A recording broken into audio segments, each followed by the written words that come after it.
Welcome to my channel Mumbai ముచ్చట్లు with me Renu. ఇగోండి, మొన్న ఫ్రెంచ్ ఫ్రైస్ నేను హాఫ్ చేశాను కదా, మిగతా హాఫ్ ఇదిగో ఈ లాక్ చేసి ఫ్రీజర్లో పెట్టేశాను.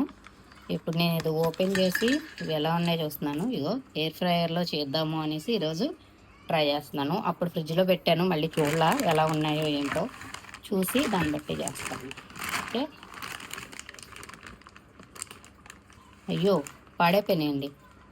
సో నేను ఇప్పుడు చేయట్లా, వీటిని పడేస్తున్నాను. అండ్ దీనివల్ల నాకు తెలిసిన ఏంటంటే, బుద్ధి రావడం ఏంటంటే, ఇంత పెద్దవి తీసుకున్నప్పుడు ఎప్పుడు చేసుకోవాలి, లేదంటే వితిన్ 2 డేస్లో చేసుకోవాలి. అంతేగాని నాకులాగా 10 డేస్ తర్వాత 15 డేస్ తర్వాత చేద్దామని ఫ్రిడ్జ్లో పెట్టి చేస్తే ఇగో ఇలా పాడైపోతాయి. సో స్మెల్ కూడా వస్తుందండి. ఎవ్వరూ కూడా ఇలా చేయొద్దు. ఎప్పుడంటే అప్పుడే చేసుకోండి, లేదంటే ఇప్పుడు దీన్ని నేను డస్ట్బిన్లో పడేయాలి. Total money waste. ఓకే, నాలాగా మీరైతే చేయొద్దు, అంత మనీ వేస్ట్ అయితే చేయొద్దు. అండ్ గమ్ముని ఇవి పిల్లలు అది తెలియక చేసుకున్నా కడుపులో నొప్పులు వస్తాయి. ఓకేనా, మొత్తం పాడైపోయినాయండి. ఇది ఫ్రోజనే, మరి నేను డీప్ ఫ్రీజర్లోనే పెట్టాను, అయినా సరే ఎందుకు పాడైందో తెలీదు.